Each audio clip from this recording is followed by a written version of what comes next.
दिल्ली के LG VK Saxena ने CM Rekha Gupta को पत्र लिखकर पुराने वाहनों पर प्रतिबंध हटाने की मांग की। उन्होंने कहा कि दिल्ली इसके लिए तैयार नहीं है, मध्यम वर्ग पर इसका असर हो रहा है। दिल्ली के पुराने वाहनों पर प्रतिबंध के मुद्दे पर एक बार फिर सुर्खियां बटोरी हैं। दिल्ली के उपराज्यपाल विनय कुमार सक्सेना ने मुख्यमंत्री रेखा गुप्ता को पत्र लिखकर इस नीति पर पूर्ण विचार की मांग की है। एलजी ने साफ कहा है, दिल्ली इस तरह के कठोर प्रतिबंधों के लिए अभी तैयार नहीं है यह मध्यम वर्ग के भावनात्मक और आर्थिक रूप से भारी पड़ सकता है। क्या है पूरा विवाद? Commission car fair quality management को हालिया निर्देश के तहत दिल्ली में 15 साल पुराने पेट्रोल और 10 साल पुराने डीजल वाहन को एंड ऑफ लाइफ मानकर रजिस्ट्रेशन रद्द करने और स्क्रैप करने का आदेश है। यह फैसला 2014 में नेशनल ग्रीन ट्रिब्यूनल और 2018 में सुप्रीम कोर्ट के आदेशों पर आधारित है। हालांकि एलजी ने इस नीति को अनुचित बताते हुए इसके कार्यान्वयन पर सवाल उठाए। एलजी ने अपने पत्र में लिखा, एक डीजल वाहन दिल्ली में 10 साल पुराने होने पर एंड ऑफ लाइफ माना जाता है, लेकिन वही वाहन चेन्नई या मुंबई में सड़क पर कानूनी रूप से दौड़ सकता है।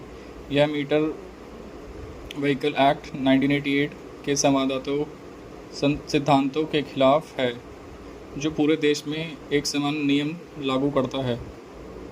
एलजी ने पत्र के माध्यम वर्ग की संभावनाओं पर जोर किया। उन्होंने कहा कि दिल्ली के लोग अपनी मेहनत की कमाई से वाहन खरीदते हैं, जो उनके लिए सिर्फ सवारी का साधन नहीं बल्कि भावनात्मक लगाव का प्रतीक भी है। ऐसे वाहन जो कम चले हों, उत्सर्जन मानकों का पालन करते हैं, उन्हें केवल उम्र के आधार पर स्क्रैप करना अन्यायपूर्ण है। एलजी ने जोर दिया कि नीति में उन वाहनों को टारगेट करना चाहिए जो वास्तव में प्रदूषित गाड़ी और जब खराब हालत में हो। एलजी ने यह भी बताया कि दिल्ली में एक प्रमुख ट्रांजिट कॉरिडोर का हिस्सा है, जहां उत्तर पूर्व और पश्चिमी राज्यों का जोड़ने वाला वाहन गुजरते हैं। ऐसे में दूसरे राज्यों में वैध वाहनों को दिल्ली में गैर कानूनी ठहराना अव्यावहारिक है।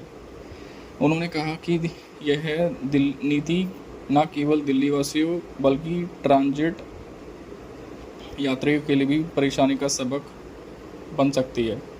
सक्सेना ने दिल्ली वायु प्रदूषण को गंभीरता को स्वीकार किया, लेकिन और जोर दिया कि इसका समाधान संतुलित और वैज्ञानिक होना चाहिए। उन्होंने सुझाव दिया कि सरकार को सुप्रीम कोर्ट में पूर्ण विचार याचिका दायर करनी चाहिए, जिसमें हाल ही में बुनियादी ढांचे के सुधार जैसे मेट्रो विस्तार, रैपिड रेल ट्रांजिट सिस्टम और इलेक्ट्रॉनिक वाहन नीति के शामिल किया जाए। इसके अलावा सड़कों की मरम्मत, हरियाली बढ़ाने और एंट्री स्मागन जैसे उपायों को भी रेखांकित करने की सलाह दी। CAQM के निर्देशों को NCR में समान रूप से लागू करने की तैयारी होने तक स्थगित करने की मांग। मोटर व्हीकल स्क्रैपिंग नियमों के बदलाव के लिए सड़क परिवहन मंत्रालय से चर्चा। हाल ही में सुधारों और दिल्ली परिस्थितियों के आधार पर सुप्रीम कोर्ट ने पूर्ण विचार याचिका दायर करना। 3 महीने में विशेषज्ञों और हितधारकों को साथ परामर्श कर प्रदूषण नियंत्रण की व्यापक योजना तैयार करना। एलजी ने बताया, उन्हें नागरिकों, पर्यावरण विशेषज्ञों, जनप्रतिनिधियों से ढेरों शिकायत मिली है, जो इस नीति की प्रभावशीलता, व्यवहारिकता पर सवाल उठाती है। उन्होंने पुराने वाहनों को CNG या इलेक्ट्रॉनिक में बदलने के लिए सरकारी प्रोत्साहन की वकालत की, साथ ही सार्वजनिक परिवहन की मजबूत करने और सड़क धूल जैसे अन्य प्रदूषण स्रोतों पर ध्यान देने की ज़रूरत बताई।